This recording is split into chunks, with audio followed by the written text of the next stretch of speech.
A grand mansion sits beneath a watchful moon, if she agrees to his proposal. She considers the offer, gloved hand thoughtfully touching her chin. Constantine Kramer's words echo in her mind, please choose me. Saina Debov weighs the situation. Duke Constantine. Constantine Kramer. The head of the Kramer family, one of the four great ducal families, and one of the few remaining supreme vassals in the empire, this man is proposing to her. Saina's internal thoughts are a whirlwind. What an amazing man, but she had planned to stay single forever. She introduces herself. I'm Saina Debov, from your typical noble family. My father who cherished me, his only daughter. And my blunt but kind older brother Sage. Her twin, Yuri, asks teasingly, are you reading that headache-inducing ancient language again? While other young ladies go to banquets and dance, our Saina stays home reading books, Yuri continues. When will you go out? Saina retorts, Yul, you're in the same situation as me. Then should I just not get married and keep living at home? Saina wonders, thinking of Yuri as my other half. She introduces him, my twin brother Yuri. I was living a life with a family that loved me without reservation. We lacked nothing. Her debutante life was ruined by a night she can't even remember. My family's honor tarnished because of me. To fix this, I had no choice but to marry the man from that night. Her husband's voice booms. Do you think you have the right to express dissatisfaction with me? George Hollander sneers. You should be grateful that I even agreed to marry a woman tainted by scandal like you. George Hollander. After marrying that bastard, my life became a continuous string of misfortune. A marriage that felt like hell. Is there anyone outside? It's so cold, someone please light the fireplace. No, summon a physician. Lying prone, Saina cries, anyone would do. Is this how I'm going to die? Alone in a cold room, with no one to stay by my side. Say. A servant shouts, kneeling beside her, wake up, say I'm here. Huh. How did you get here? She asks weakly. He replies, is that important right now? Her brother scolds her. Why didn't you say anything until your condition got this bad? You should have told us right away. Yuri is overcome with emotion. What am I supposed to do if you leave me like this? I'm sorry, Yur. If I knew it would get this bad, I would have told you earlier. Yur, it really is only you, she whispers, blood staining her lips. Yur, where did you go? She calls out, hallucinating. Yuri replies, I'm here. Don't leave me alone, she pleads, tears streaming down her face. If I had known that life with that bastard would be this hellish, I would have never, ever gotten married. Saina, wake up, say. Wake you, P. My lady. Oh my, the lady has woken up. The maids exclaim in shock, what? Yuri asks urgently, say, are you conscious? Hurry up, call the master. Say looks at her brother Sage. And my house, she wonders, observing Sage near her bed. Could it be that my family really came to find me? She realizes with confusion, why has the season changed? Her father bursts in. Is it really true that Say has woken up? Overjoyed, her father rushes to embrace her. Say, Father, Saina responds while her father thanks goodness, so relieved. Yuri cautions, Father, please be careful, Say just woke up. Her father replies, yes. Say, how are you feeling? Is there anything uncomfortable? Sage is also worried. Everyone is really worried about me. She clutches the blanket, reliving the trauma. After the wedding, I didn't contact anyone properly and practically severed ties. Sage tells her, you can't imagine how worried Father and I were all year. She wonders, a year. Don't be too shocked, Say. You've been unconscious for an entire year, Sage continues. What? I know it's unfair, but... Sage tries to explain, so now I'm 30. Saina continues, you're now 19. In chibi form, the siblings interact. Her father tells her, aren't you going to wash your face? Sage replies, she must still be a bit dazed. The father shouts, Say, physician, call the physician. Fall of the 18th autumn. I remember being bedridden with a terrible cold, Saina thinks to herself. Fortunately, the cold didn't last long and I recovered. That year, I immediately had my debutante. But for some reason, now I'm here again, unconscious for a year, and woke up as the 19-year-old Say.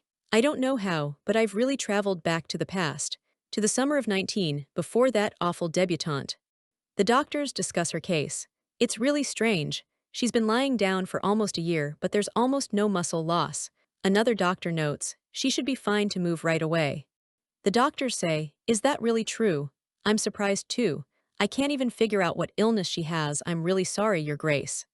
The doctor continues, but just in case, she should start with easy-to-digest foods. hard meat and such. I'll monitor her condition for a few days. Yuri calls happily, say. Concerned, Yuri asks, are you okay? Is there still any pain? She responds, and no, brother. I feel like I'm seeing my family for the first time in a long while, and that makes me happy. Saina thinks to herself. Then I'll take my leave now, Your Grace, the doctor says. Her father expresses, yes, thank you for your hard work. Her father says, say I'll escort the Baron, rest well. Yuri smiles. Come to think of it, I don't see Ur around. He must be the same age as me now, 19, right? Say asks, brother, where is Ur? Say internalizes. Why isn't Ur here, even though the whole family is here? Tell him to come now, I want to see him. Sage asks confused, who is Ur? Say stares at Sage. Are you playing a prank on me? What do you mean who is Ur? Yuri Devof, my twin brother. Say what are you talking about? Asks Yuri. Sage states, the Devof family only has you and me. My second 19, back to those beautiful times. My twin brother, Yuri Devof has disappeared. Say runs through the halls. Say you shouldn't run like that. This is impossible. If only I could go back to the past. I've thought over and over, dozens, hundreds of times, that I would never repeat the same mistake. When my family advised against marriage, I should have listened to them. No, I shouldn't have even met George Hollander in the first place. Yuri's. Why did you disappear, Yur? After that, I searched desperately for Yuri's traces for several days. She remembers together Yuri, the attic where we kept the toys we used to play with every day, the marks on the Zelkova tree where we carved our heights. Yuri's room, always located on the floor below mine. The trees Yuri and I planted side by side the year we were born. But there were no traces of Yuri anywhere. It was as if he had never existed. Sage asks her concerned, Saina. Why have you been acting like this for the past few days? What exactly are you looking for? Sage asks, if father sees you like this, he'll be worried. Sage continues, tell me what's going on, okay? Say says to herself, get a grip, Saina. Now that I've finally regressed, I shouldn't worry my family again. It's nothing, I'm sorry, brother, Saina replies. Ice had a dream. On this. Sage looks at a little sprout and asks, a sprout? I don't remember planting a tree here. Devof family only plants trees when a person is born, so this is strange, Sage exclaims. It doesn't look like grass or weeds. I'll pull it out before it gets any bigger. Say stop Sage with no, don't do that, Sage asks, huh? Say protect the small tree. This area once felt empty, but now that this sprout has taken root, it feels much better. I'll take care of it well. Sage answers her. Fine, if that's what you want. Saina tells his brother, let's go back now, brother, father will be home soon. Sage replies, oh right. Saina thinks, oh it's strange. That sprout, it feels like it's telling me Yuri hasn't completely disappeared. Or is it just my imagination? The maid says, young lady, she seems to have changed a little. The father and the maid talking about Saina through the window. Does it look that way to you too? Of course. Before she got married, she used to study Arl every day, but now it seems like her dream has changed to being a gardener. The father speaks. She goes out to the garden every day to water the sprout, give it medicine, and care for it dearly. Still, it seems like she's gained some strength, doesn't it? The maid says, she's now much better than a few days ago. The father adds, since she woke up to find that a whole year has passed, she must have been really confused, even if she doesn't show it. She shouldn't just stay at home, she should meet her friends and do activities too. The maid Emily arrives. You're here, what's the matter, Emily? Emily replies, Lady Valdez came to meet you, Lady Valdez. Emily says, she heard that you've regained your consciousness and came to visit. How about having some tea with your old friend? Say, if it's Lady Valdez. She introduces Elizabeth Valdez, the youngest daughter of the Valdez family, third daughter. Bates says, how long has it been? Are you completely healed now? Are you okay? Say answers, I was so worried after you suddenly collapsed. I wanted to visit often, but Devof estate didn't accept guests. I'm really glad you're all right. Bate is glad that his friend it's okay. Say says, Bate, now I remember. Up until this time, Bate was my only friend. Say says, after getting married, we naturally drifted apart, but she was the only one who came to me when I couldn't fit in with my peers. Bate is happy. Let's go shopping again, just the two of us, and let's visit a dessert cafe too. Say is tired, it's overwhelming. The cheerfulness of youth under 20. But she came all the way here to see me. Thank you for coming, I'm okay now. Let's sit down first, says Saina. I'm sure you're still confused. A whole year has passed after all. No, it's like 10 years have passed. But don't worry, say I'll help you adjust. Bait asks, by the way, how do you plan to prepare for this year's debutante? Debutante. Ah, the upcoming National Founding Festival is your last chance. Bait says, since you missed last year's debutante, you can't miss this one, although the remaining time is tight, but let's prepare together. Bait explains, I'll handle everything Tilda, you just have to attend, say. I'll take care of the dress and everything else. You don't have to worry so much, Bait. Bait, in my past life, she debuted with me when she was 18. You've already had your debut, so I'll take care of it. I'm not particularly interested in the debutante anyway. Bait retorts, I didn't debut last year. Say explains, you collapsed right before the debutante, so how could I debut alone? Do I mean that much to Bait? I remember vaguely, but Bait worked a lot harder than me to prepare for the debutante, and yet she gave up everything because of me. Most importantly, at the debutante. Say says, I'm sorry, I'm just too tired. I'd rather pay a fine and rest at home. Say replies, I understand. Since you've just woken up from your sickbed, it's understandable. But it's a once-in-a-lifetime debutante, is what Bait argues. Bait asks Say, holding her hand, come on, let's go together, Say. I've prepared so much for you. Father says, that's really good. Father says, yes, since it's a once-in-a-lifetime debutante, it's better to do it. I'll let my allies know and the upper class know in advance. You can buy whatever you need. And Saina thinks he's saying the same thing as Bait. We need to quickly fit the dress too. How about the dress from Chablis' boutique? Yes, Bait already reserved it. Father asks, are you going to get a dress tailored? Yes, I'm going with Emily. Yuri interjects, I'm a bit uneasy to send you both alone.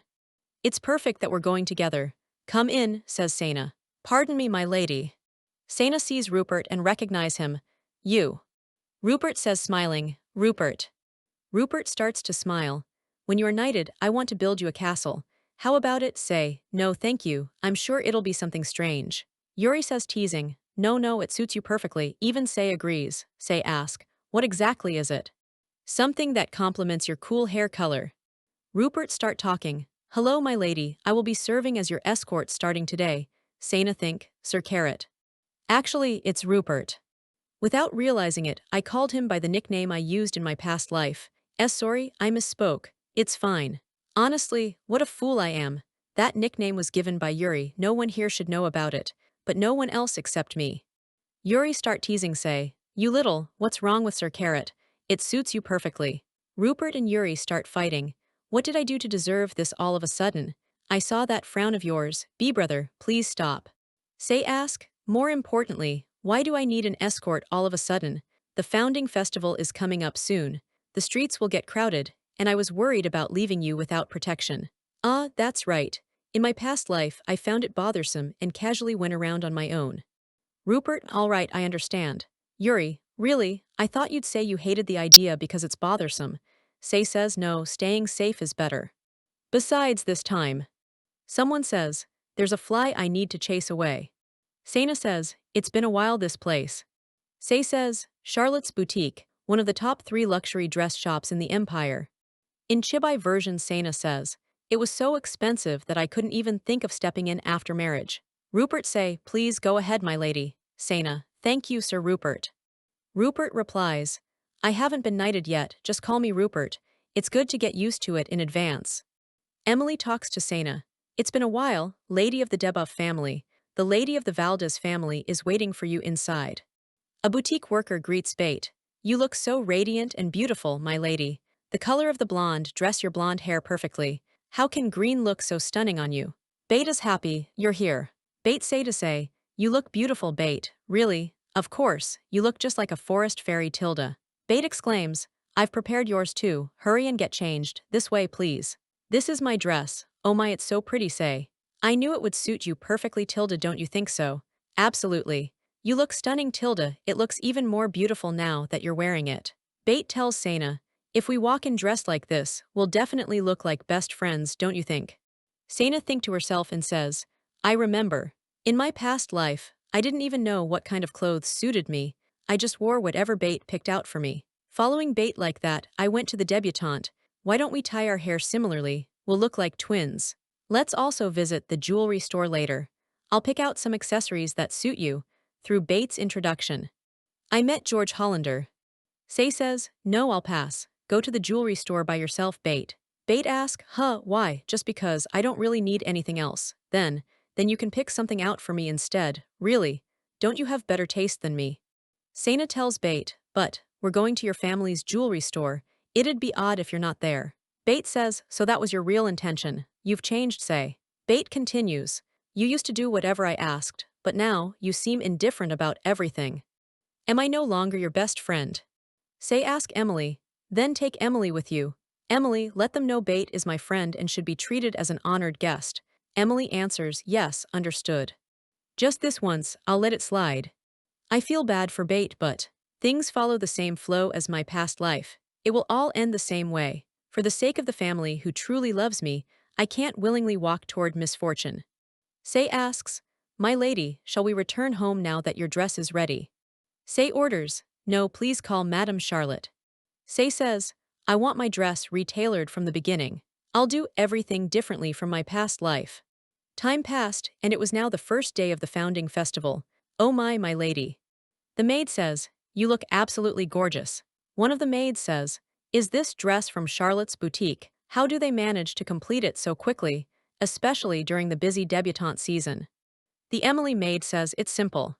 Saina says, I told them I'd pay 10 times the price for any dress finished within a month.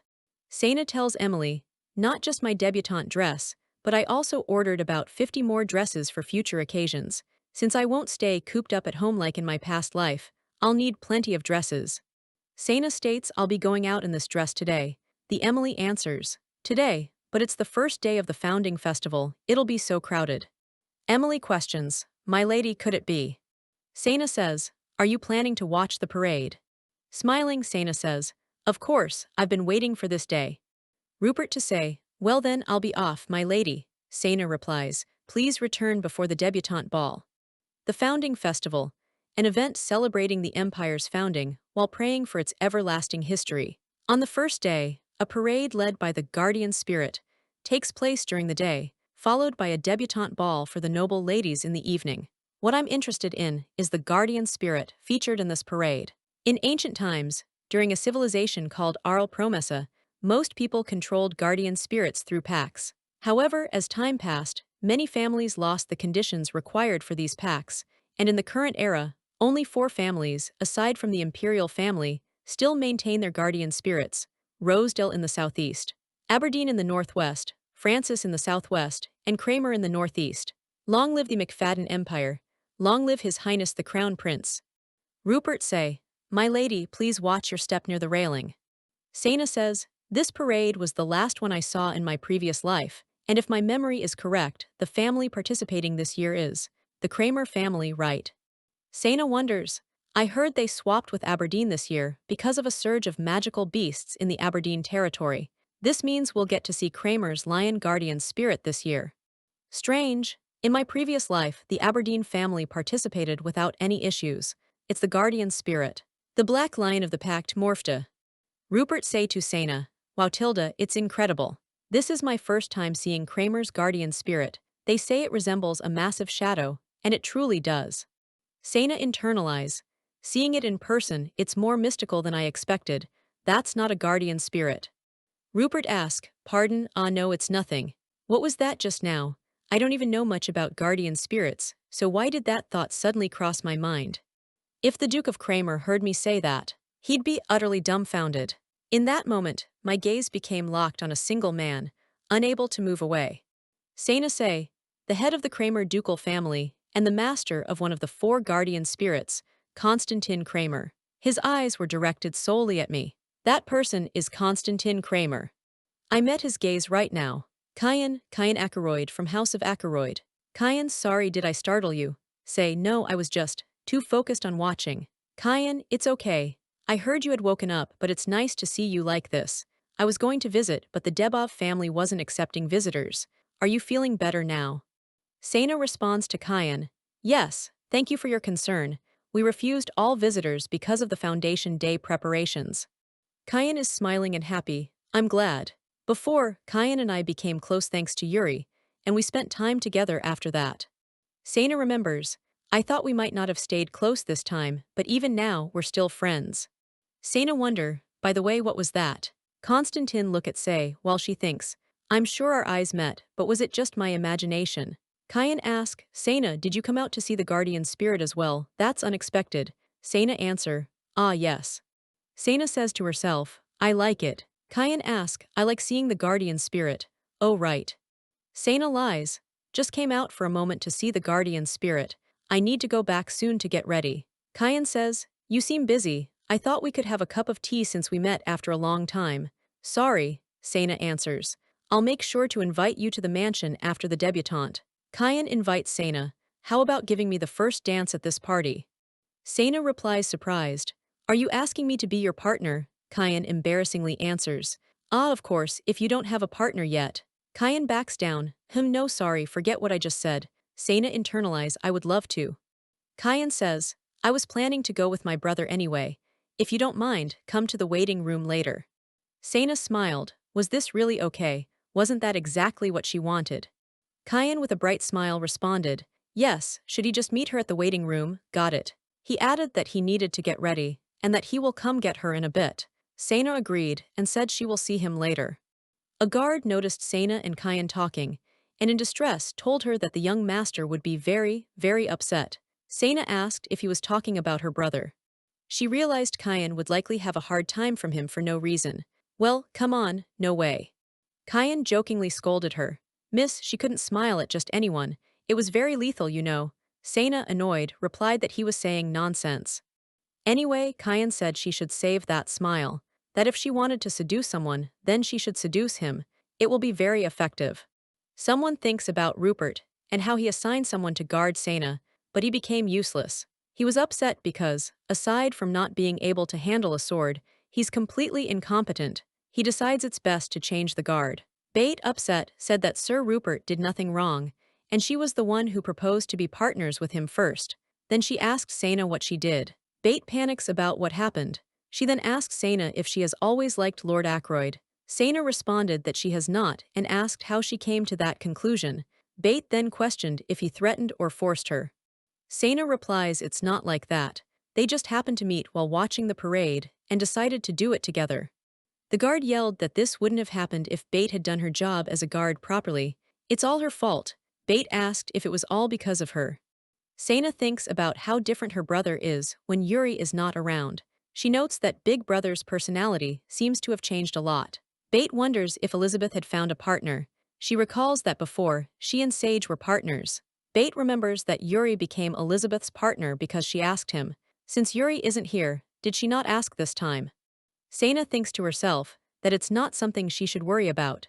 Someone announces the arrival of Lord Ackroyd and requests that he enter. Saina welcomes Kyan to the ball. Bate watches him, thinking that's right, it's him. As Bate watches him, she remembers his name, George Hollander. Kyan is holding Saina and he asks her if she is okay. Saina just breathed. Yuri noticed her distress. It looks like Say is nervous about her debut. Kyan fist bumps Saina. Kyan asked Saina if she wanted to go to the infirmary, and she replied with his name. Saina then asked if he could hold out his fist like that. Kyan asked if she meant like that. Kyan and Saina did a fist bump. Saina confirmed that she was fine, and that they could go. The announcer introduced Elizabeth. Saina mentioned that it's a relief that she doesn't have to face George Hollander. Saina is going to tell her father that she is leaving. An employee announced that the lady of the Devof family would be called soon. Kyan mentioned that it was their turn, and Saina agreed. Saina tried to comfort herself that she shouldn't be nervous. Everything would be fine. The announcer introduced Lady Saina, the only daughter of the Devof family. Someone points out a white-haired man in white attire. As they look at the guy, they think, why does he look so dark? Kyan asked Saina if she was all right, and Saina snapped out of her trance. Saina introduced herself as Saina of the Devof family. It was a pleasure to meet them. Spectators notice that her partner is the young master from the Ackroyd family. They think he's so charming and wonders if the two are getting engaged. They admire Saina's dress, noting that it's elegant yet absolutely stunning. The dress that exposes her shoulders adds a touch of subtle sensuality. Someone remarks that it seems she's drawing a lot of attention. Someone commented that she somehow exudes an unexpected maturity for her age. Bate was also here. The announcer declared the introductions of the debutantes were over. Saina was shocked as she saw something. The Empress arrived at the debutante ball. The crown prince and Lady Hevita arrived. The empress acknowledges that the year has passed without incident under the emperor's rule. She asks to take this moment to briefly commend the four dukes. Someone noticed the emperor was unable to attend. They said his condition hasn't improved and it's concerning. What will happen to the guardian spirit? Saina realized that because she's 19 now, the emperor will likely pass away around next year. This is also the crown prince's fifth marriage to Lady Hevita, yet there's still no news of an heir. Someone notes that they don't recall ever hearing news of the crown prince having children. So how will the imperial family's guardian spirit be passed down? Lastly, they extended their congratulations to the debutantes, the future leaders of the next generation. The empress says that may the blessings of the covenant be bestowed upon them, and may the great guardianship endure eternally, following the noble bloodline. Someone announced that the first dance could commence. Kyan says that Saina looks beautiful tonight. Saina replies that Kyan looks handsome too. An announcement confirms that the first dance had concluded, and everyone is free to dance at their leisure.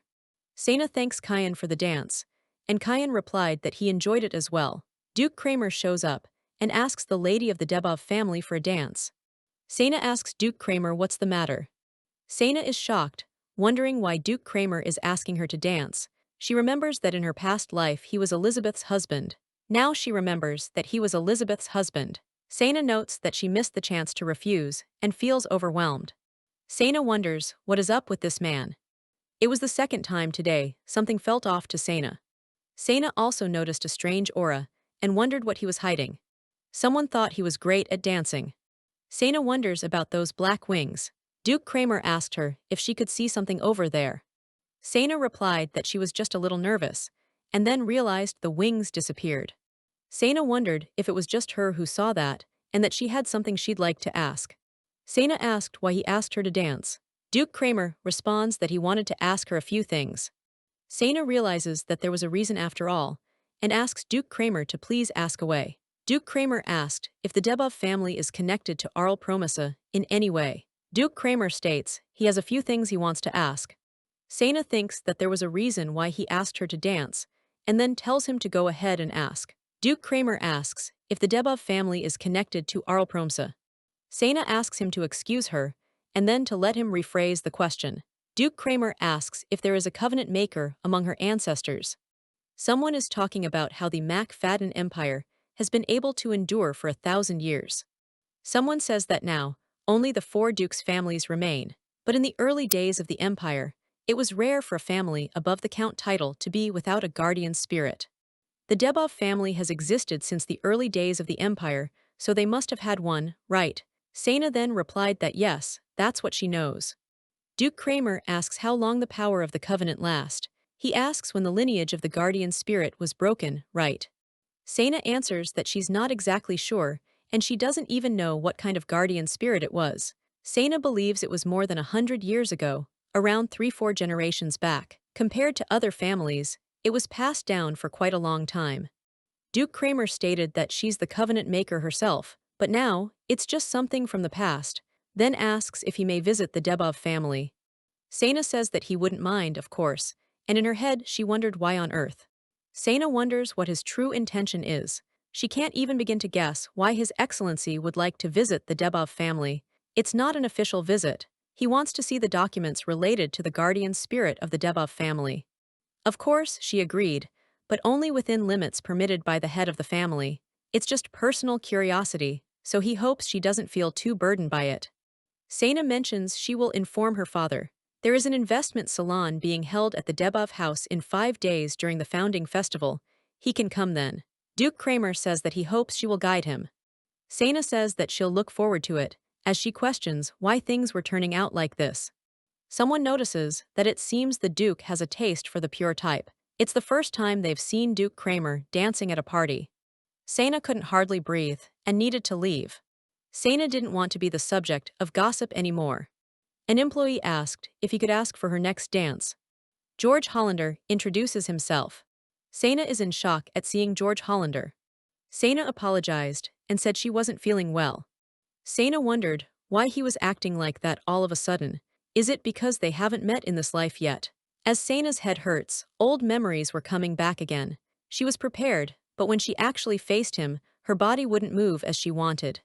Saina stated that she really hates it and misses y'all. Saina decided that she was going home.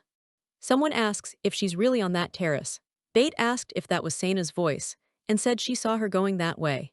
Someone said George Hollander's name and asked what he was talking about with Bate. Bate said that George and Elizabeth were coming this way and questioned what she should do. Saina noted that the terrace was over 3 meters tall. She questioned if it was too much. Saina wondered if she didn't mistake her for someone else, right? Saina decided that she had no time to hesitate. Elizabeth called out Saina's name. Bate asked where she was and what had happened. Someone asks if there's no one here and if they're sure this is the right terrace. George, holding Saina, says he clearly saw her coming in here. George questions that if that is the case, then where is she? He then asks her if she fell down. George stops Saina from speaking. Elizabeth asks if he just heard a sound. She didn't hear anything. George questions if Saina headed out to the garden. Bate asks if it was possible to jump down from there wearing a dress. George smirks and says that if Saina is meeting someone secretly, then it could happen. Bate questions if George is the type who secretly talks behind people's backs. Elizabeth disagrees and says Saina isn't like that. She says she might have already gone home. She will introduce him to her next time. Saina wondered if they were leaving. Someone recalls that they think they were engaged to each other before too. Because of that incident, he ended up marrying Elizabeth instead. Bate questions if they are going to get married this time. Saina wants to stop that no matter what. Saina thanks Duke Kramer. Duke Kramer said her dress was damaged. Duke Kramer offered to compensate her. Duke Kramer asked if Saina's hand was okay and asked to let him see it. Saina said that her hand was fine. Duke Kramer said he'll be the judge of that. Duke Kramer noticed that Saina's hand was burned and that it might leave a scar. Saina replied that it's nothing serious and that she should thank him again as she could have been seriously injured, but he saved her. Duke Kramer told Saina that if she was aware, then she shouldn't do such dangerous things. She could have broken her neck. Saina thought that he was not wrong. Even though she didn't do anything wrong, if she avoided it recklessly and dies or gets injured, coming back would be meaningless. Saina thanked him once again, knowing he was busy, and took her leave. Bate comments to George that Duke Kramer was blinded by Saina's beauty. Then she wondered how a blind man wrote a letter. George thought that she wanted to meet urgently and says, dream on. If she would just allow it, he would visit her right away. He'll immediately put her on the no-visit list. Saina told her brother to not read her letters without permission. George will handle it tomorrow, so he asks that she please doesn't interfere. Bate tells Saina that she needs to firmly reject such people, as you never know what they might do. Saina thinks Bate is not wrong. With George Hollander and situations like this, she needs a more definite plan in the future. She wonders if she should just go down to the rural estate at this point. The nanny says they don't have much time. Saina's nanny stated that Duke Kramer has requested a meeting. George asks her why the Duke would be looking for her, not her father. Saina replies with who knows. Bate tells Saina that he did say yesterday at the ball that he'd visit, but why today? Saina wonders if it could be because of that. The nanny says they will quickly prepare her attire. Saina states it's fine, she'll just go like this, and the nanny questions what. George asked if they should go in together, and Saina tells him not to worry, that it's fine. Saina greets Duke Kramer. Saina greeted Duke Kramer. Duke Kramer replied that he didn't expect her to arrive so soon. Of course, Her Grace is waiting. Since he came without an appointment, it's only natural to endure some waiting. Saina questions why he came today. Duke Kramer replies that he's put together a list of materials about the Devof family's guardian spirit that he'd like her to review. Saina wonders what's so important that piques his curiosity to this extent. Saina questions why he has become so obsessed with the Devof family's guardian spirit. There's not much information, and it didn't seem like such a special guardian spirit. Saina questions if there is something different about it from the perspective of the covenant holder. He always seems to see right through things, but she can't even ask. Saina wonders if it is the same for everyone who possesses a guardian spirit. She notes that those eyes were like the depths of the sea. Duke Kramer says Saya. Saina wonders if he was calling out to Yuri. He states that the list was given to the butler, so you will receive it later. Duke Kramer says that's why he came here and that she must have been busy. He adds that he can spare this much time, so it's fine. Duke Kramer is reaching out his hand to Saina. Duke Kramer asked to check the area she injured yesterday, but she replies that she's fine, and it doesn't really hurt. Duke Kramer is pouring something on Saina's hand. Saina says it smells a bit strange. Saina questions what it is, and that it's a little slippery. Duke Kramer asks how she feels. Saina comments that it seems like it's completely healed now. Saina thanked him. Duke Kramer states that it's a medicinal potion for wounds, and it's not for drinking, so please be careful. Saina replies that she's fully healed, it's fine. Duke Kramer says that considering what happened last time, it seems like it will be needed in the future. He will visit again during the investment salon. Saina says that she will use it well. Saina wonders what on earth she is thinking of, and that she needs to focus. Saina considered his touch, it was just too sensual. Duke Kramer didn't seem to think much of it. Am she overthinking it? Saina says to just forget it, and that this isn't the time for these thoughts. She hasn't done any research in a while. She reads that there was a discussion with the guardian spirit here. Several hundred years ago, a human fell into a coma, and during this unconscious period, entered the spirit realm. In the spirit realm, the human met a type of spirit known as a guardian spirit, and the book contains the story of their conversation. In it, they explain why they began making contracts with humans, and how those contracts are formed. And at the end, she reveals that she was destined to die. But thanks to the guardian spirit, she was able to extend her life and live happily for hundreds of years. She cannot present this fairy tale to the Duke. Saina thinks that if they translated everything, their family would be able to make a contract with the guardian spirit again. She remembers that the notebook she translated when she was younger is gone. Saina thinks that this much preparation should be enough. Saya is laying in bed. Saina lies. Saina lays in bed with her eyes closed. How could it just end like this? Saya, get up. Saina wakes up in her bed confused. She thought someone had called her, but questioned if it was a dream. Saina thinks to herself that she can't remember what the dream was. Saina sees movement from outside her window. She notices a little wolf pup. Wait a second, in that direction. Saina exclaims that it's headed towards the east courtyard. That is the place where Yuri's sprout is. Saina, out in the east courtyard, apologizes to Yuri. Saina approached the sprout and noticed the sprout. She said that was a relief that it was safe, and that she wondered when it got so big. Saina then notices a wolf pup and asks if it is a puppy.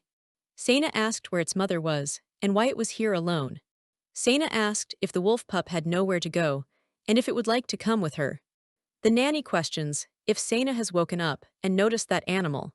Saina says, isn't it cute? She found it during a walk yesterday and it seemed lost, so she brought it with her. Saina is talking to her maid about the wolf pup and how she'd like to keep it. She questioned if it was really just a puppy and that it looked like it has an owner. The maid is surprised that the animal's eyes look that. She then asked if it could be a wolf instead of a dog. Saina asks the maid to check if someone reported a missing puppy nearby and says she will head to the townhouse to prepare. Saina is giving directions and that the maid should put the book there.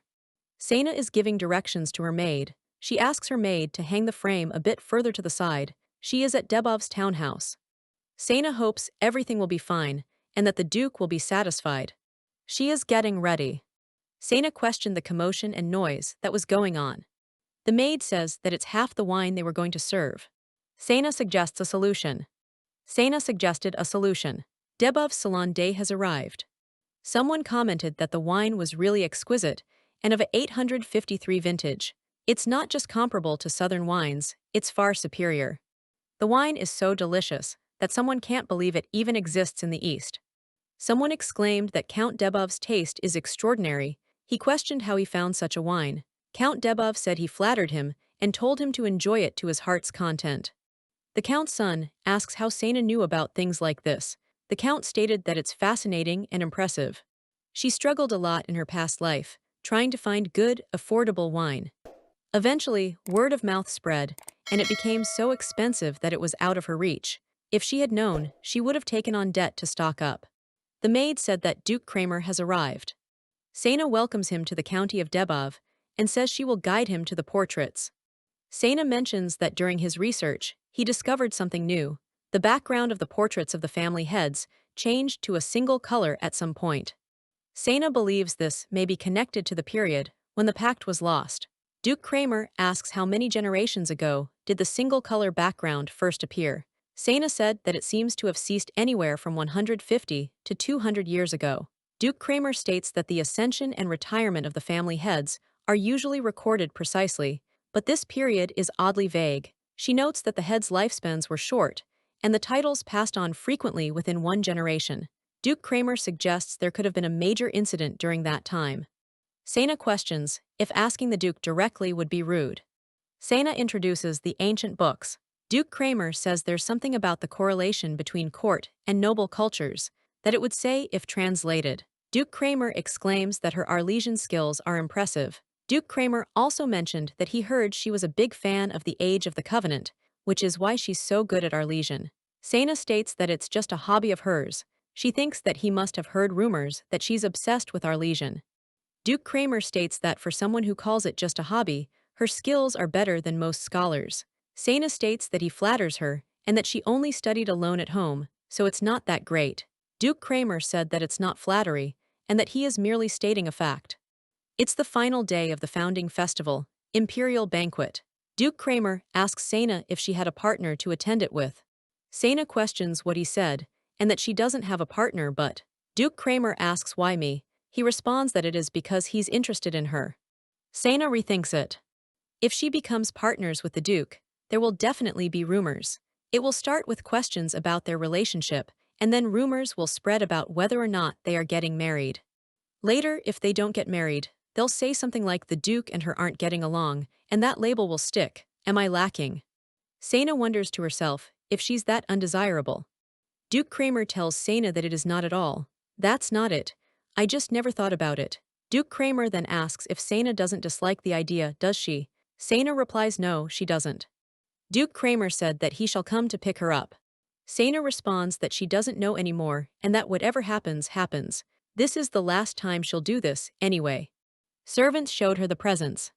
One of the servants said the dress was very pretty. They also included gloves as well.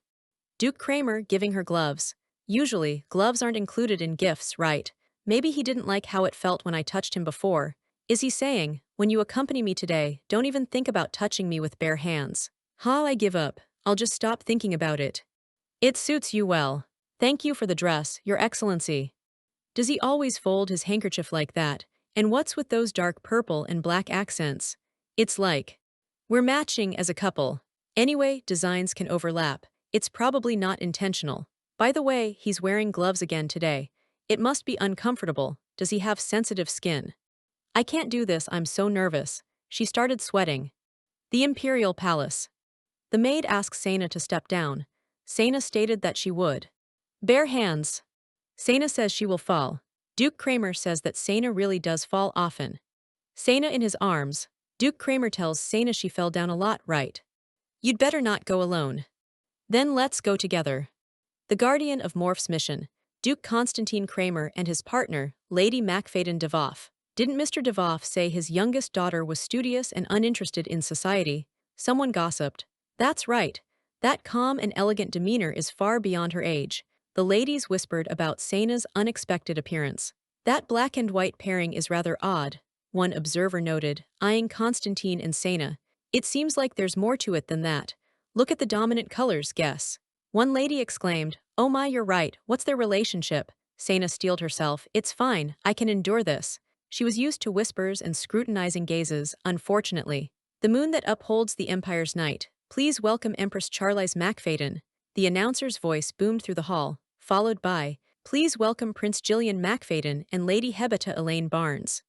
And finally, please welcome Princess Medial Macfadden. The royalty just kept coming. Constantine, ever observant, wondered, the princess is here too. Saina heard she hadn't been feeling well and hoped she was okay. The Empress, with a graceful nod, declared, I hereby conclude the opening ceremony. Finally, some action. The first dance on behalf of the Emperor will be performed by the prince and his fiancée. All eyes turned to Prince Gillian and Lady Hebeta as they took to the floor. Saina watched them dance, remembering their previous life. She didn't care about appearances at all, but royal events were an exception. No matter how little I care about appearances, I can't forget royal events. She just made eye contact with someone. Did we just make eye contact? An announcement echoed through the hall. The first song has ended. From now on, please feel free to dance as you wish. Constantine suddenly appeared at Saina's side. We have a dance together. Saina simply responded, ah. Yes, she agreed, placing her hand in his. Do you know about that? Constantine asked cryptically. Saina tilted her head. Know about what? There's a relic in the Kramer territory that remains excavated during the Car period. He began, dropping a bombshell. Saina was surprised. No, how could it be? How could it still remain unexcavated? Constantine smirked. There's a legitimate reason for that. If you're interested, I'll take you on a tour. Really? Saina's eyes sparkled with curiosity. I'd love to. She hesitated. But it's very far, besides it's quite dangerous. Constantine reassured her. If you wish, I can provide a carriage and an escort team. I'm sorry, I don't want to create unnecessary rumors. He sighed, ever mindful of appearances. Ah, the music has stopped. Then I'll take my leave, Constantine stated. Saina bowed gracefully. He stopped her. It seems we haven't finished our conversation. Saina paused. Yes. Constantine's eyes gleamed with a hint of mischief. Don't you want to see Morph? Come closer. Saina's eyes lit up. Can I really see it? She squealed inside. Constantine replied simply, if you want.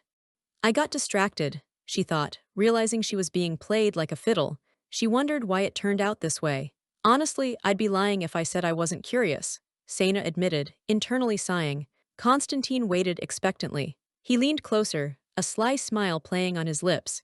That's why I want to show you more clearly. In a whisper, Constantine said, now then, look at me carefully. Wants to show me more clearly. Saina sat down, pondering. Does this mean he's considering my feelings? What's for acting like this? She asked herself, trying to analyze Constantine's motives. His motive is, he must know she's interested. Ha, I shouldn't have impulsively extended the invitation. Keep getting drawn into Morph and need to stop. Saina gripped her head, trying to regain control of her racing thoughts. Two ladies approached. Oh, Saya, one said, the other gasped, be Bait.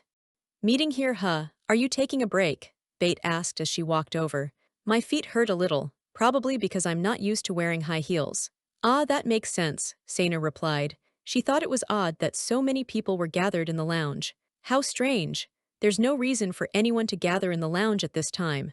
Bait said, oh right, I forgot to introduce myself. These are some people I met after my debut. Saya, why don't you chat with everyone? How about it? Saya suddenly realized what Bait was doing. Did she deliberately bring them here? If it were my past self, I wouldn't be sure, but my 19-year-old self could suspect hidden intentions and actions. Hello, I'm Saina Devof, she said, bowing politely. Bait introduced her companions. I'm Marilyn Harper.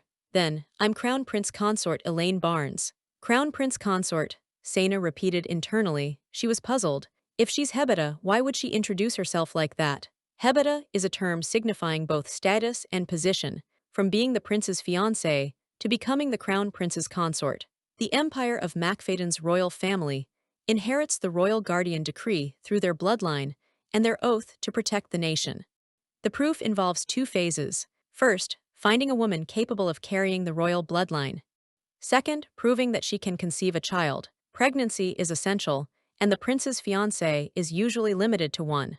This is why Hebeta's special status was established. Hebeta turned to Saina with a sweet smile. You're Elizabeth's friend, aren't you? I'd like to specially invite you to my tea party at the royal palace.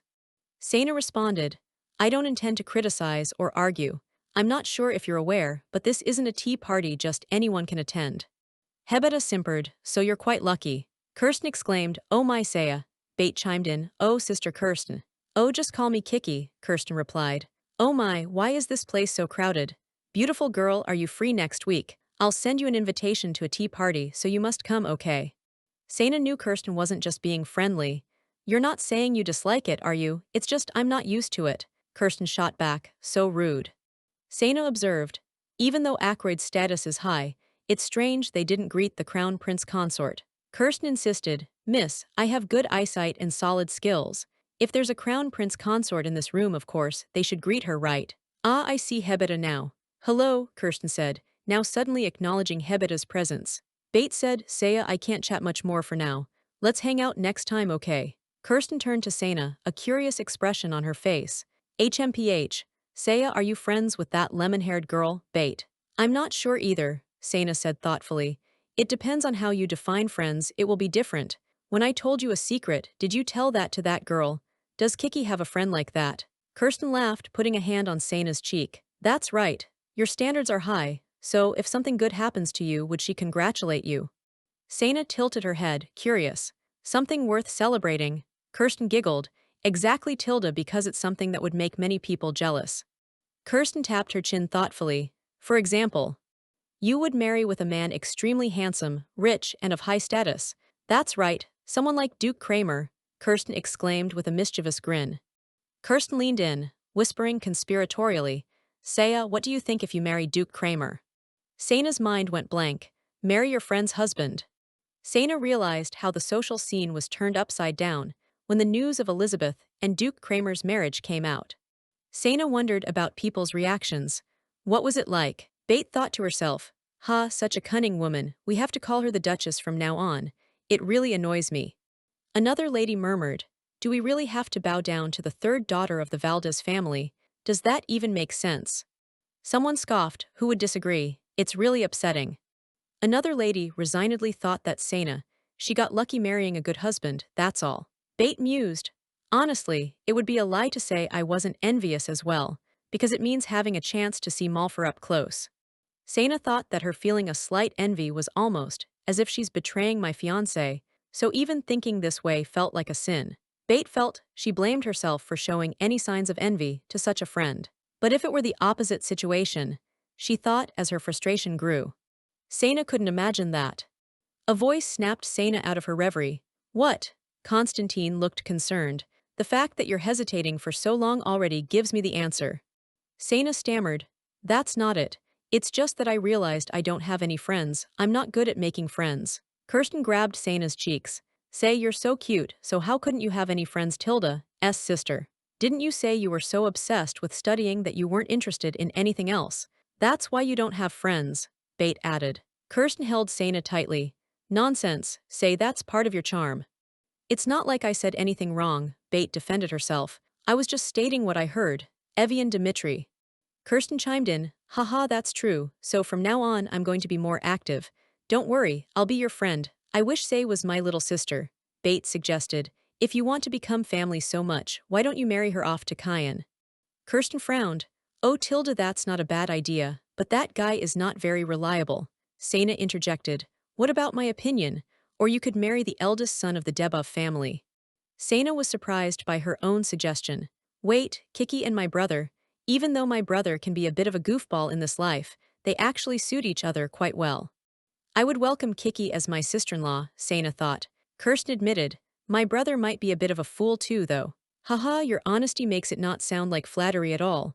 I can see why Kiki likes you, Bate remarked. Kirsten said, it's not flattery. Maybe I'm just not good at conversation skills, Saina thought, flustered. I'm not trying to flatter you, I just genuinely like you, I'm sorry, I haven't talked to many people so I keep. Bate grabbed Saina's face again. This won't do, Say. Dance with Kyan today, Kirsten declared. Saina was shocked. What with Kyan? Kirsten gushed. Cute, she's so adorable, yes. That guy will definitely be awkwardly stuck to the wall like an idiot. No way. Saina danced with Kyan, it's true. I thought she's joking. Saina asked herself why was he acting like that despite having so many friends. Are you okay, Say? Kyan asked. Yes, I was just lost in thought for a moment, Saina replied, hoping to deflect his concern. Kyan seemed relieved. Really? That's a relief, I thought you were not well. Say. Kyan gave her a charming smile. Yes, you look beautiful today as well. Saina smiled back. Thank you, Kyan, you look great too. Well then, I'll head out now. I had a good time today, Kyan said politely. Saina nodded. Suddenly, a voice boomed across the hall. Hey, Say. Saina turned to see the Crown Prince Jillian approaching. Prince Jillian. Jillian, with a determined look in his eyes, stated, let's dance to one song. Even if he's the Crown Prince, his behavior is very rude. Saina thought, annoyed. The other ladies whispered, oh my, it's the Prince and Lady Debov. What kind of combination is this? Jillian leaned in, asking Saina, what is this for real? I heard that Duke Kramer asked you to dance at the debutante ball. How was it? Just danced a regular song with him, Saina replied, trying to brush it off. Jillian pressed further. So why did you dance 2 songs in a row today, and in matching outfits? Saina was taken aback. Excuse me, what does that have to do with anything? Jillian continued to probe. I heard the Duke and Lady Debov attended the salon together. Are you two planning to get married?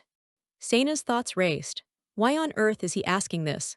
The succession of the Macfadden royal family is solely determined by the choice of the guardian spirit, not influenced by the nobility's alliances. She wondered why he cared. So why is he concerned about us? Elaine approached, addressing Jillian. Prince Jillian, how about a dance with me this time? Saina interjected, Elaine Barnes, didn't we already dance the first dance?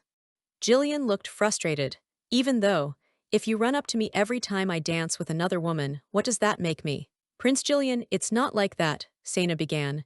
Jillian cut her off. I didn't dance because I wanted to, please have your quarrels with her, not me. It seems like it's going to be hard to get along with Lady Barnes, Saina thought, sighing. Oh, I'll be leaving now as I'm not feeling well, she said, excusing herself. Jillian watched her leave, a myriad of thoughts swirling in his mind. I am confused, from the prince's sudden actions to seeing this side of Elizabeth for the first time. Saina walked away wondering to herself, was it right to even have a debutante ball in the first place? As Saina walked away, she wondered if this was right. Constantine approached Saina in a gentle manner, asking, Your Grace, did I startle you by speaking suddenly? You don't look well. Saina looked up at Constantine, then said to herself, If I apologize, will it make you even upset? Saina replied softly, No, not at all. I'm not used to enjoying big parties, so I got tired. I think I could leave now without any issues, so let me escort you. Constantine thought for a moment, until Saina said that if he had things to do, you can stay longer. Constantine replied that it's fine, I only attended because of you anyway. At this, Saina became flustered and inquired, Because of me? Constantine smiled softly and responded, Shall we head back then? Saina took Constantine's hand, saying yes, then please do me a favor. Thus, my second debutante ball, which was both long and short, has ended. She finally returned to her residence, thinking I'm home Tilda. As she walked inside, greeting her canine friend Yuli, and gave it a loving hug saying, Oh my, why are you out here? Did you manage well without me? Yuli gave her an uncharacteristic scowl as she was cuddling it and thought, why are you acting like that? Slightly startled, Saina recoiled thinking no way do I smell bad. At this moment, Saina realized that the scent in the carriage might have stuck to me from riding in the carriage. So she gave Yuli a soft pat on the head, saying, Ah, got it. I'll go wash up. Once she cleaned herself and returned to Yuli, she asked, How do you know about that? That's the signal Yuri and I use before going to bed. Confused, Saina asks, How could you possibly? She looks down sadly, whispering, I miss Yuri. Suddenly the maid bursts into the room, exclaiming, My lady, wake up. Oh my, your eyes, were you crying? She dismisses her and says, They're just puffy because I'm tired. Oh dear, and your clothes are so thin. At this point, the maid becomes very worried and starts giving a lecture about Saina being careless. Seeing Yuli's growth, she says, Oh my, this little one has grown a bit, hasn't he? Isn't he cute? By the way, did you look into what I mentioned before? The maid responds that there wasn't any record of such a dog, because staff wouldn't keep an animal without permission either. It's quite strange. Saina then responds to the maid, Really? Then I can keep him, right? She then begins to wonder what name she should give him. Poppy, puppy. After this, Yuli makes an annoyed expression as she's suggesting these names, so Saina exclaims, What? You don't like those? I've decided. This little one's name will be Yuli, she says softly as she caresses Yuli. Saina and Yuli are getting ready for breakfast. All right then, let's get up, wash up, and head to breakfast. There's quite a bit to do today. Hearing about work, Yuli raises an eyebrow. As she's walking around her residence, Saina wonders why there were so many letters and invitations. Her nanny responds that it's because Saina's debutante ball was magnificent. They then start going over the letters that had been narrowed down from filtering through them. As she started reading them, she asks, Can I possibly reply to all of these? She then asks to go to Velua's specialty bookstore. As she reads one of her letters, she reminisces about her past life and how she visited it often, but lost the time and money to once she got married. As she reads further, they congratulate her for her successful debut. Realizing the true nature of the letters, she thinks to herself, What kind of rumors are spreading about me? Also noticing the new book, she exclaims that she has a truly unique book. After reading a portion of the letter, she exclaims, Finally, something interesting, I have to see this. Definitely. As she's contemplating about how interesting and exciting this all is, a letter is presented to her, with the note that it seems important. As she is opening it, she exclaims how lovely of a scent it has. After saying that the scent is amazing, Yuli comes to see what it is. Saina then pets it and asks if it likes the fragrance. As she's reading, the maid warns her about getting the dress dirty and yells at Yuli for attempting to jump onto the dress with his claws. However, Saina calms the maid down and ensures that Yuli isn't extending his claws. Still wary of Yuli, the maid warns her about letting him off too easily, and then she begins to laugh and starts reading the letter. As she starts reading the letter, she is very happy that it's from Kiki. The letter is from Kiki, which says, "Hello Saina, it's your sister Kiki. Did you get home safely? I'd like to invite you to a tea party at Ackroyd Manor. You'll come, won't you? Of course, I assume you'll be there. See you at the tea party with love, your sister Kiki." Realizing the true meaning of the invitation, she realizes it's the tea party invitation that she mentioned before. Saina says that she'll attend this one, and at this, the maid is worried about going to the party. The maid informs Saina that Lady Ackroyd is a big shot in a high society club and reiterates that you've been invited. Saina is happy about her social life. "Oh my goodness, life's full of surprises. It seems I've misunderstood your social life entirely until now." At this, the maid gets happy, and Saina ensures that her assumptions were correct. As Saina is happy about her tea party invite, her expression changes as she receives another set of letters. She is then startled by the fact that one of them came from Lady Elaine Barnes. Curious of the nature of the letter, she questions whether it's a threat. As she's going to open the letter, Yuli jumps into her arms and starts tearing at the letter. "Why, Yuli?" Panicking, the maid cries out, asking how such a violent animal could be kept. Apologizing, Saina ensures that Yuli is just sensitive to smells and probably doesn't like the scent coming from the letter. Pleading with Yuli to stop and apologizing to the maid for causing a commotion, Saina realizes that Elizabeth's letter is in shambles. However, she reassures herself that she can still make out the letter. She then starts reading it, which says, "Hello Sarana, how have you been? We're best friends, but it feels like we've neglected each other because of all these events." Continuing to read, it says, "How about we have a little shopping spree and tea on Rohatun Street? It'll be a great chance to chat. Wednesday sounds perfect. I'm really looking forward to it. Please let me know if you can make it." She continues to read it, and then it ends off saying, "Always loving you, Bait." At this point, Saina looks back at her relationship with Bait and questions it a bit. As she never had a female friend, she relied on her in many ways. However, after coming back, she's noticed certain things about Bait's behavior. Because of Bait's behavior, she feels more like a tool in her plan than a friend. As she continues to think about this, Yuli starts chewing on the letter, forcing Saina to yell at him.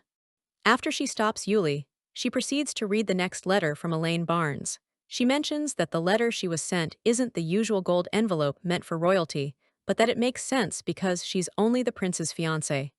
The letter from Elaine Barnes is an invitation to a tea party held at Havetta Palace. She is confused about the nature of the letter and why she's being invited when their relationship had fallen apart. Looking at the letter, she wonders, why is she being invited to a tea party with someone whose relationship has ended? Saina realizes that the date for the letter overlaps with the one that she got from Kiki and begins to think what could come of this. Her brother then bursts into her room and starts yelling at her. Her brother exclaims what she did at the last party and why Prince Jillian is giving her flowers. She then gets flustered by the thought of flowers from the prince. A letter is then given to her by one of her maids. As she's being yelled at, a close-up shot is given to her eyes. Before she could process anything, she's bombarded with screams and questions. As she's being bombarded, her brother keeps asking her what happened between her and the prince. She is confused by the thought of this and asks why he asked her about Duke Kramer. He is serious about his question and explains to her why she needs to follow what he says. Her brother continues to be serious and lectures her about what she's doing. He gives her a strong warning and asks her to reject all correspondence, gifts, or contact from Prince Jillian. Apologizing for her actions, she's told to let him know about anything related to the prince. He then ensures that she'll tell father, to which she responds that she understands. Contemplating about the events that transpired, Saina thinks that his words were just of concern. However, she doesn't realize that she'd come to regret it bitterly in the future. It's now time for the Ackroyd tea party, and Saina gets ready to go. "Are you heading straight to Ackroyd, your grace?" the driver asked, but Saina had other plans. "Ah, before that, take me to the bookstore." And so Saina arrived at Velua's specialty bookstore, looking chic in her new outfit. "This is my first time coming here," she mused. "Rupert, I'll go in alone," she told her guard. He protested, "What but?" Saina smiled reassuringly. "I'm just going into the bookstore." The bell chimed as Saina entered the shop. "Excuse me, shopkeeper." Saina was taken aback by the man and glares at him. How dare he speak so casually? Flustered, she decides to leave and says, "I think I'll come back another time." She surveys the bookstore and questions the books being relatively new. The shopkeeper then mentions a book called The Untold Truths of Irenhorn. Smiling wickedly, the shopkeeper asks if she likes Irenhorn. She retorts by stating that no one knows Irenhorn better than her. She looks at the shopkeeper and says that his hair is pink and looks at him weirdly. He exclaims that if you keep teasing her that you won't be able to win her over. As she's looking at the man, a servant comes to her stating that the girl is a special guest. "I'm already treating her very well, aren't I? Then, young lady, take a look at this." The shopkeeper states that it was found in an abandoned house and wasn't in the greatest condition. He's about to hand it to her and asks if she likes the book called Irenhorn and notes that there are characters in the book that he's never seen before. Before he could hand it to her, another patron states that they'll buy the book and restore it. He then asks to be contacted after the restoration. As she's traveling, it's revealed that she's heading towards Ackroyd Estate. Suddenly, it's announced that Lord Ackroyd has arrived at the estate. Ackroyd realized that this was her first time visiting the estate. On her way in, she's stopped by Cain. He states that since it's her first time at Ackroyd that he'll show her around. She is greeted by Cain and complimented for her dress choice. She happily thanks him and states that she chose it carefully. They're talking about all the interesting things in the estate, as Cain offered to show her anytime. He stops her again and claims there's a pattern that follows Arlesian. He asks if she just said something and is questioned on whether she knows Arlesian's script. He starts to inspect a picture frame and identifies Arlesian characters within it. Smiling, Saina says she never realized and turns around. She then stops her sentence and questions whether he's okay and if he hurts. Startled, Cain asks if she's okay and what he should do if she hurts. Cain quickly pushes himself away out of embarrassment as his face turns pink.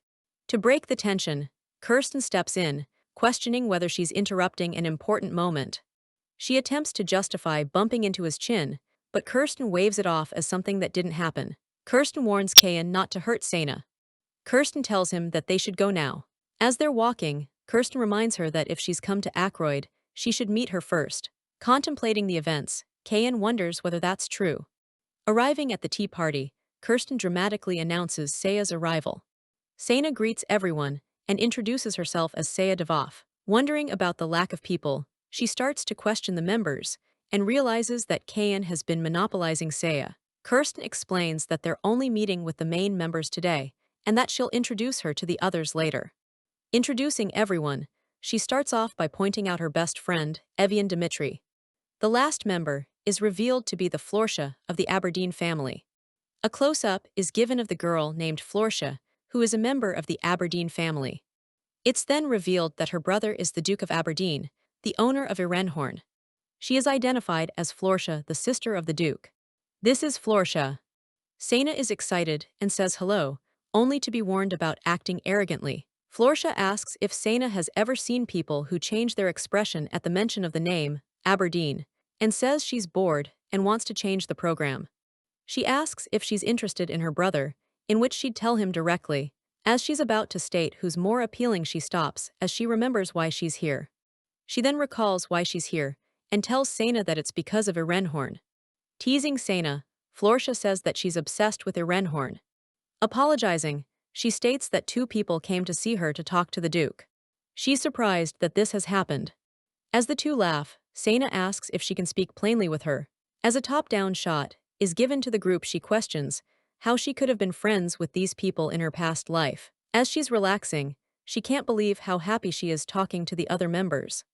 As she's relaxing, she's interrupted by the arrival of Bait. "I met a pickpocket on my way here." She states that she met a pickpocket. Apologizing for her delay, she claims a man helped her out and starts thinking about the relationships that are beginning to build. Apologizing for her delay, she claims a man helped her out. The man who helped Bait bows.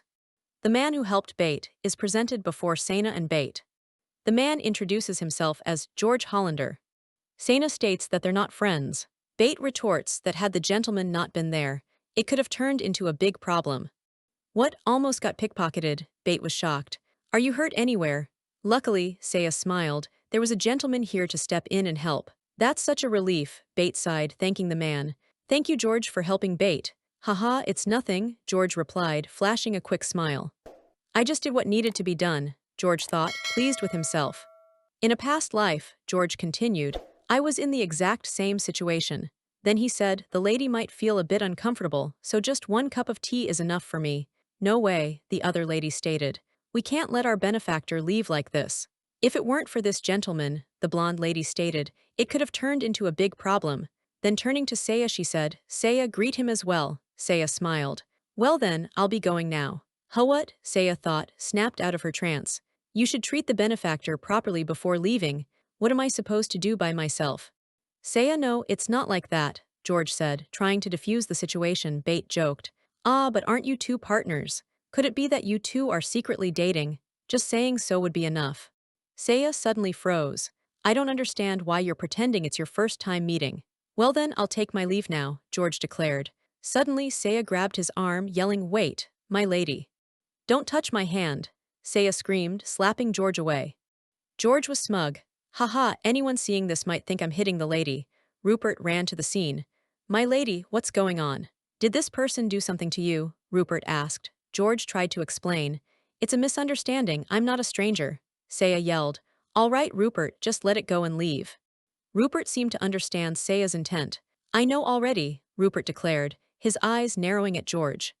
George was confused. What's the big deal about just looking at her? He fumed. Hey, George was losing his cool.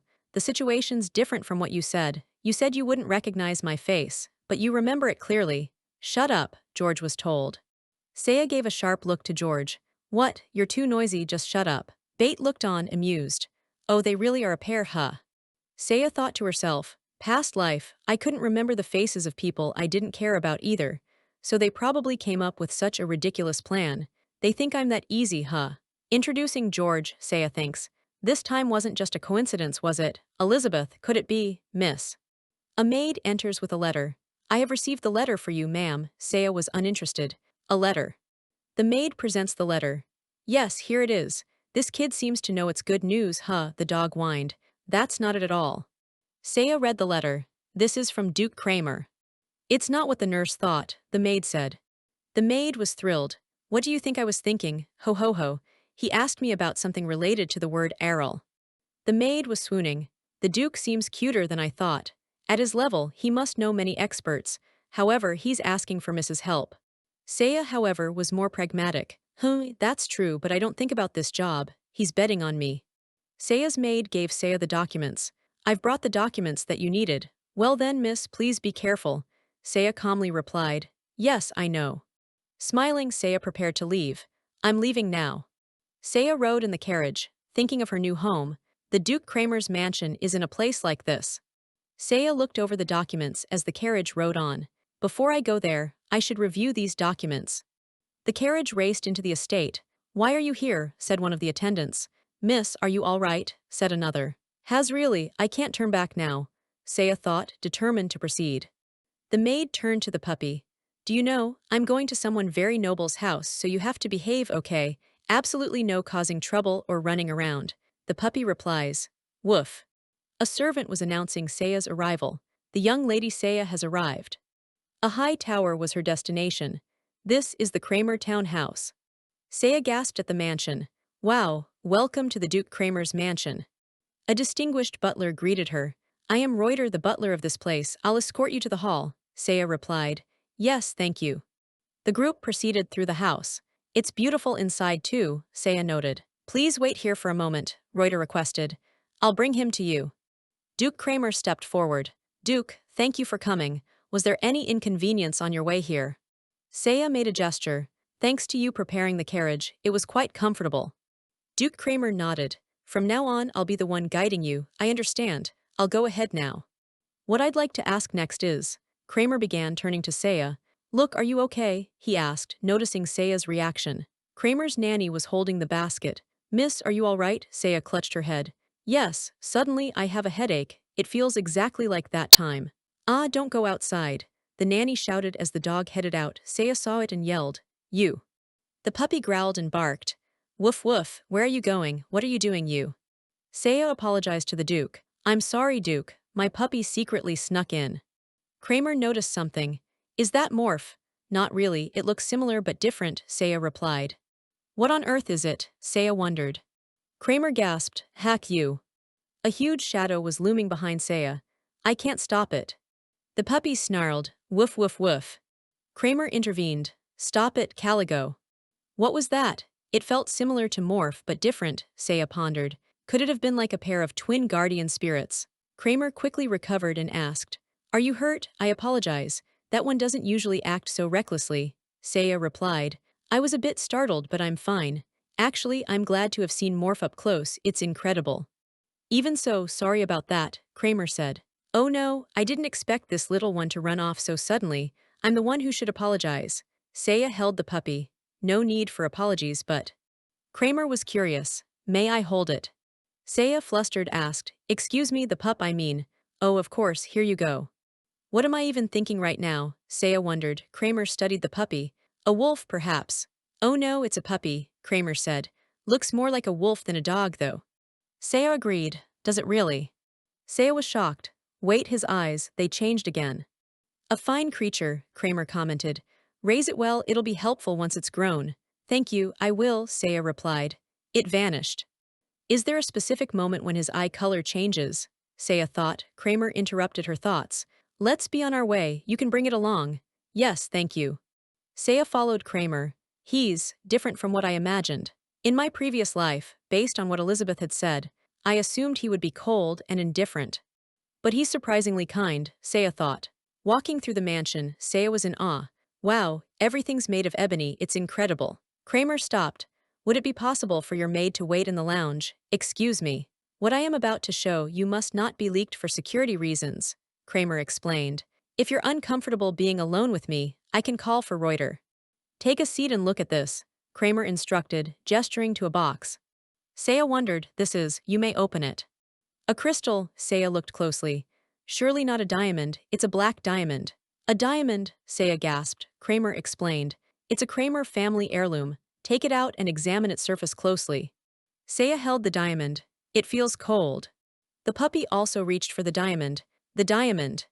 Kramer panicked. I'm so sorry if there's even a scratch. Don't worry, Kramer replied. There's no need to be concerned. Saya trembled. But if there's a scratch, what if I have to sell our estate? Oh. Arlesian characters, Saya recognized, looking at the stone. Kramer was pleased. You recognized it immediately. I knew I made the right decision in entrusting this to you. I've consulted many so-called experts, but none were up to par. But is it truly all right for me to handle something so precious? Saya wondered. Kramer smiled. Don't worry, it has no value as a gem anymore. Kramer explained. Black diamonds are traditionally used in monster hunts, crafted into accessories exclusively for the Duchess. Additionally, deciphering it requires confidentiality, making external consultation tricky. Saya was unsure. Is it difficult? There's one more issue. If I'm involved, there could be rumors about us. Kramer reassured her. You needn't worry about that. The security in place is exceptional. Even if it were to leak, the truth would clarify everything. I promise there won't be any trouble for you, Kramer stated. I trust you, Your Grace. Please ensure it's handled discreetly, Kramer replied. Understood. I'll do my best to interpret this diamond, but I can't guarantee a perfect result, Saya explained. Just do your best, Kramer said. That will be enough. Kramer was clear. However, the item cannot leave the premises. You'll need to come here to work on it when time allows. Saya considered. Then perhaps I could visit weekly. Additionally, Kramer added, pausing, this box can only be opened by me. You'll need to visit when I'm here. Would that be inconvenient? Not at all, Saya replied, relieved. I know you're busy, so I'll try to keep quiet during my visits. Kramer smiled. There's no need for that. Kramer stated, your visits will bring me joy as well. How about Wednesdays? Does that work for you? Saya asked. From afar, the manner was idyllic. Then I'll come by every Wednesday, Saya confirmed. Kramer looked conflicted. Is it truly necessary to leave now? Establishing yourself in society is also an important role for a duchess. When did you ever ask for that? Elizabeth looked on, and Kramer declared, the Kramer family won't falter, with or without your social achievements. Elizabeth. Saya gasped, what is this? Am I dreaming? Nothing urgent is happening to them right now, right? Just 1 month. Let's wait a month before going together. Kramer protested, even 2 weeks.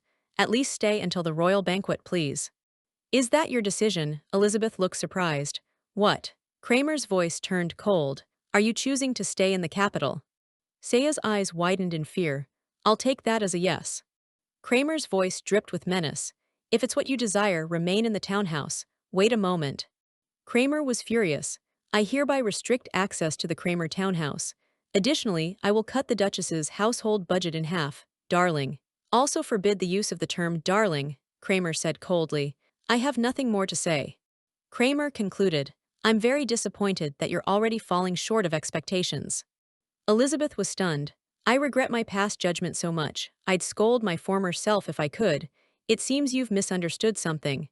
This marriage is nothing more than a contract, Kramer declared icily. The use of the term darling shall also be forbidden. I am at a loss for words to witness such discrepancies in your ability to uphold expectations from the very start. Elaine was smug. She must have relied on her looks to approach him. Well, her face isn't all that bad, I suppose. With that nasal voice of hers, she probably approached him saying, Oh, Duke Tilda. Saya admitted to herself, honestly, I'm a little disappointed in the Duke as well. I thought he would be a bit different, but in the end, it's all about her looks, Saya thought. Why here of all places?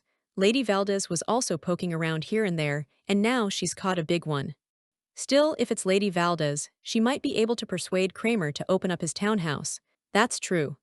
Elizabeth seethed with hatred, but there was never a chance that Kramer's townhouse would be opened.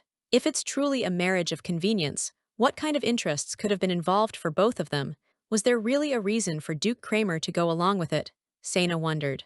Elizabeth, well, that's one thing, Saina mused.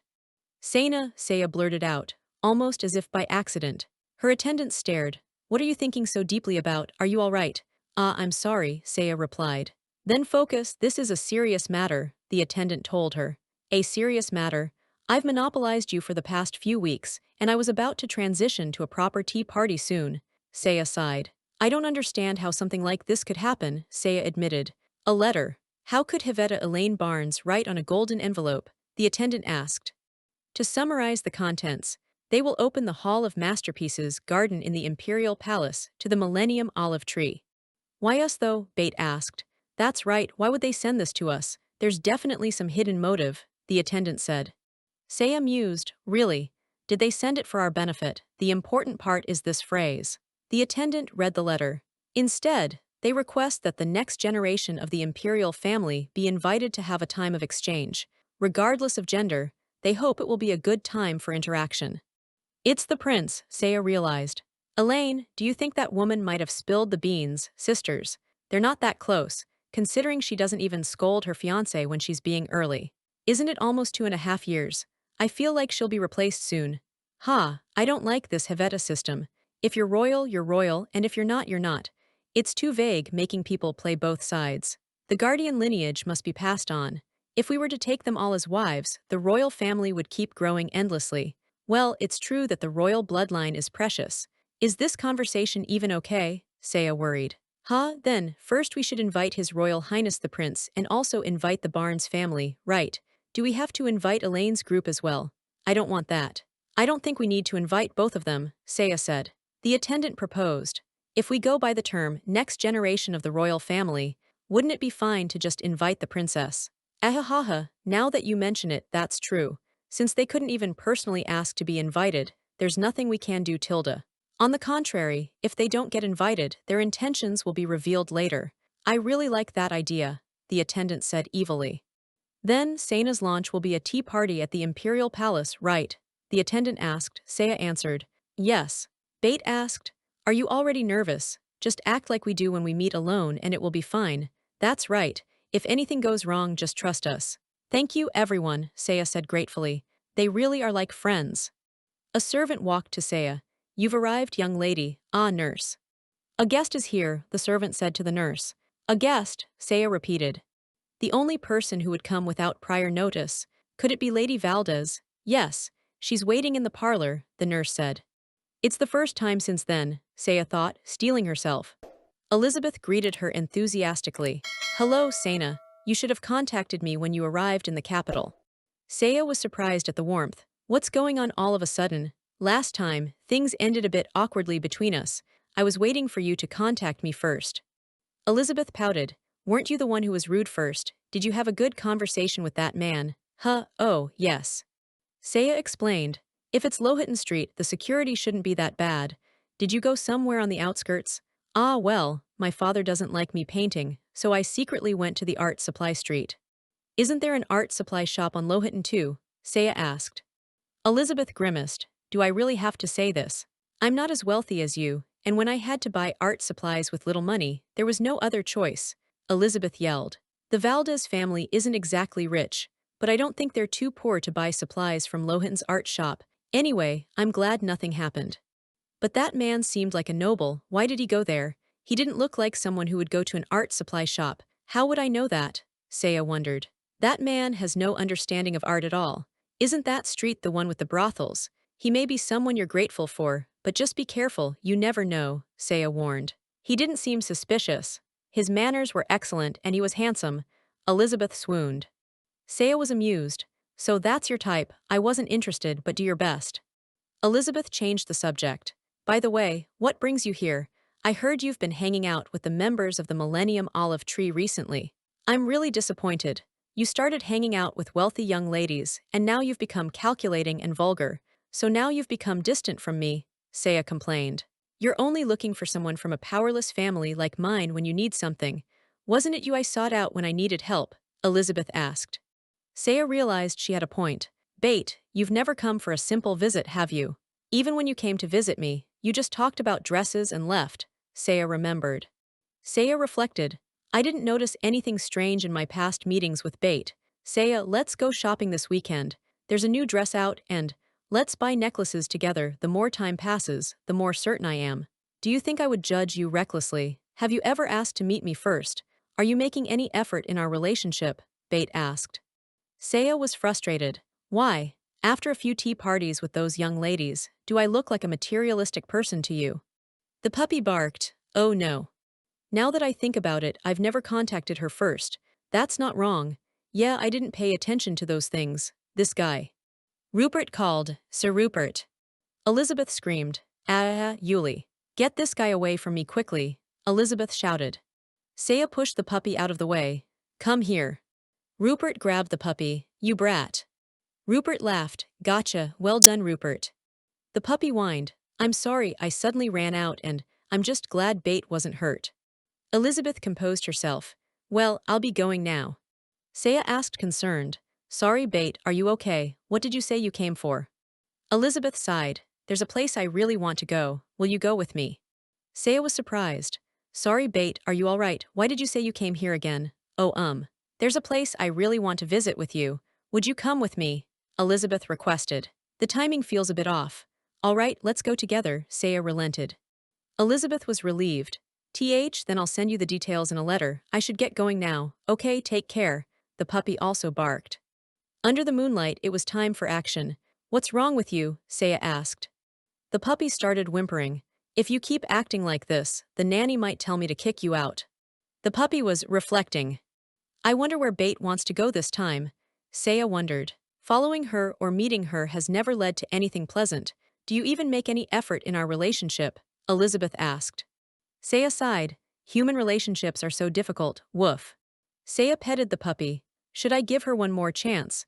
As long as it's not George Hollander, it should be fine. Kramer's townhouse. This is hard, it's been weeks but I haven't made any progress, Saya sighed. The Duke is really busy, it said on the note. At first, even approaching him felt intimidating, but the more I see him, the more I realize how handsome he is, Saya thought. A guardian spirit that's a black lion, yet its contractor is someone flawlessly white. He's like a blue lake in a snowy mountain, pulling you in with just a glance. And then, Kramer asked gently, do you not want to, what do you mean? Saya thought quickly, yes no I mean sure. Kramer smiled. Let's take a short break then, Reuter, excuse me. Yes, no, he probably thinks I'm a complete fool. The butler brought the tea. Is this, the Duke's palate? This dessert was made by a renowned pâtissier. Please enjoy, my lady. Ah, thank you. Kramer watched her. Wow, this is really delicious. I'm glad you like it, he said. Saya mustered her courage. By the way, Duke, there's something I've been curious about. What is it? Saya asked shyly, why do you always wear gloves? A glove was presented. Gloves. Saya was nervous. Was that too personal of a question? If I offended you, I'm really sorry. Did I upset him? Saya wondered. Kramer looked at her concerned. Do you want to see what? Kramer put his hand forward. Take hold of it. Kramer replied, then you'll have your answer. Saya looked at his ungloved hand. Reason he wears gloves. As their hands nearly touched, Saya realized, his hands are beautiful. But what's the answer? Saya wondered. As their fingers brushed, she realized, other than being slightly cold, they feel normal. Should I touch more to figure it out? Is it all right? Saya asked. Huh. Kramer looked at his hand. Isn't it cold? It's a bit cool, but isn't that because you're from the northern regions? Kramer asked. Saya realized her blunder. I see, the Duke smiled. Saya blushed. Then, can I stay like this a little longer? What? As their hands were joined, Saya thought, my body temperature is low, but your hands are warm. Kramer looked down at her. Just a little longer, would that be all right? The next day, my lady Lady Valdez has arrived. Saya, are you ready? Elizabeth peeked inside. That beast isn't around, is it? I'm coming in. I told you I'd come personally, so where exactly are we going? Saya asked. Young master, a maid yelled. Nanny, the young master asked. The nanny thought, you're late for your meal again. Are you that worried about the young lady? She's my only sister. Of course I'll be worried. Don't fret too much. She's been much brighter these days, the nanny said. After she woke up, she was so gloomy that I was deeply concerned. But now, she's socializing more, and seems to have gained confidence. The sisters smiled. I agree, it really is a relief. Elaine emerged. Now answer my question properly. Saya thought grimly. I thought it would be fine as long as it wasn't him. So, you've finally arrived. Elaine Barnes, Saya seethed. Make that one kneel in front of me, Elaine demanded. You answer my questions properly, Elaine ordered. Let go of me this instant. Just because you're Hebeta doesn't mean you have the right to make me kneel, Saya protested. Ha, it seems that you're a lady with no manners. Just because you danced a few times with His Highness the Prince, you think you can look down on me, Elaine scoffed. Even His Majesty the Emperor doesn't have the right to make me kneel. If I've committed a crime, I will accept the rightful punishment, Saya declared defiantly. Elaine was furious. How dare you, you insolent. Elaine raised her hand to strike Saya. Just because you're Hebeta doesn't mean you have the right to treat people however you want. Saya glared. I will remember all of you here. Rupert asked, my lady, shall we return home, Rupert? Elaine, in a fit of rage, shrieked. Don't you ever attend the tea parties at the Garden of Masterpiece? The tea party. Elizabeth looked troubled. So that's why you went this far, Elizabeth. If you were my friend, you would have told me beforehand. That way I wouldn't have been this disappointed. Saya was resolute. Let's go, Rupert. The attendants trembled. Lady Hebeta, we won't be punished for this, right? We were only following orders. Elizabeth was aghast. The royal family, but the Devof family is also, Lady Valdez, yes. Elaine lashed out. Stop making me clean up after you and handle things yourself. How can you not even manage to do a single task properly? I'm sorry, Lady Hebeta. Elizabeth was unrepentant. How dare you give me orders, Hebeta? The Garden of Masterpieces tea party, everything is set perfect. It matches the dress code perfectly. The attendants noted, exactly, but Saina hasn't arrived yet. I'm here. Elizabeth was enthusiastic. Oh my, Saya Tilda, my goodness, you look stunning, of course. It's my debut day after all, Saya replied. But wait, what about the dress code? Even for Saina, violating the code would mean no entry. Tada Tilda. Oh my, such impeccable taste. You pass. Ah, please pick one of these before heading in. Saya, looking every bit the refined noble, explains that seat assignments are determined by random draw. Looks like she's in charge of the chaos today. Someone pulls out a card. Table 2, seat 4, destiny or just dumb luck. Ah, Floria, my lady. Someone almost blew their cover. These slips of the tongue could lead to some serious scandal. Floria, blushing, sees that she's at the same table as Saina. Well, isn't that convenient? Maybe more than just a random coincidence. The awkwardness is palpable, as Floria realizes Saina actually showed up. Is this going to be a friend-enemy situation? The princess arrives, greeting everyone with practiced grace. You can practically feel the power radiating off of her. Everyone bows and curtsies as Kiki, with a sly smile, acknowledges their greetings. She's definitely enjoying the attention. Saina is feeling anything but comfortable. This high society thing is a bit much for the newly debuted lady. Goodness. The princess makes a grand statement. Even though they're siblings, the prince and princess are worlds apart. Or are they? Saina and Floria, Both desperately wish the princess ends up at their table. Let the games of subtle manipulation begin. Disaster, the princess draws table 1, seat 2, someone's dreams are about to be crushed. Eek. The princess greets the room, asking how everyone has been. You know, just your typical icebreaker at a tea party filled with scheming nobles. Someone acknowledges Lady Hebeta and Lady Elaine for gathering in this exquisite hall, but who really cares about the sponsors when there's drama brewing? The hostess thanks the princess for gracing the gathering. You could cut the tension with a diamond-encrusted knife. Kiki introduces Saina as a new face. Let the scrutiny commence. Saina gives her practiced introduction, looking forward to getting to know everyone. Time to start memorizing those family trees. All right, everyone, it's time for the second round of seat exchange. You just know some underhanded deals are about to be made. Everyone seated in positions 1 and 2, please switch to a different table. Time to mingle or strategically position yourselves for maximum gossip potential. The princess greets everyone. Again, seriously, how many times are we going to do this? The princess addresses Saina. She knows exactly who she is and what's being whispered. Someone comments on Saina being Duke Kramer's first partner. Saina claims it just happened that way. Sura, it did. The princess asks Saina what it was like to see the Duke up close. The questions are coming in hot. More people are curious. It's safe to say they're ready to hear the gossip and speculation. Saina reports that the Duke just asked about the Aral civilization. She's already in the spotlight. Saina admits her deep interest in the Aral and the Guardians. Time to see who else is secretly obsessed. Someone brings up the recent parade, which the princess missed due to party preparations. Priorities, am I right? Kiki is absolutely stunned by the black-maned Guardian. Did she watch the parade despite it being her debut day? The princess admits that she really wanted to see it. She's probably regretting those party preparations now. Someone asks if Lady Alyssa has been to the southern region. Saina answers, confirming it's true. The princess is impressed by Saina's down-to-earth nature. Setting aside admiration for status is apparently a rare trait. Meanwhile, Maidel McFadden walks into the hall and seems quite impressive. A new player has entered the game. Kiki asks Saina and Floria if they are enjoying themselves. Does anyone actually enjoy these things? The prince has arrived. Someone's heart is about to skip a beat or 3, the prince. The prince dismisses the formalities. Oh, no need for that. Let's just be casual as the heir to the throne. The prince explains his curiosity led him to his younger sister's event. But is that the real reason? The princess interjects the event wasn't organized by her, and the prince responds not to worry about it. The prince says it's not like there's no seat for him here. He's about to crash the party, isn't he? The prince continues, looming over the ladies. This seating arrangement is about to get really interesting. The prince smiles devilishly, telling them to carry on as they were. Cue internal screaming. Kiki announces it's time to rearrange the seating again, and says the lucky young ladies will be honored to sit with His Highness the Prince. Oh, the pressure. She asks the prince to draw a card. He jokes about this lottery draw he's heard so much about. Numbers 1 and 4 are drawn. Someone has to move, and they are not happy about it.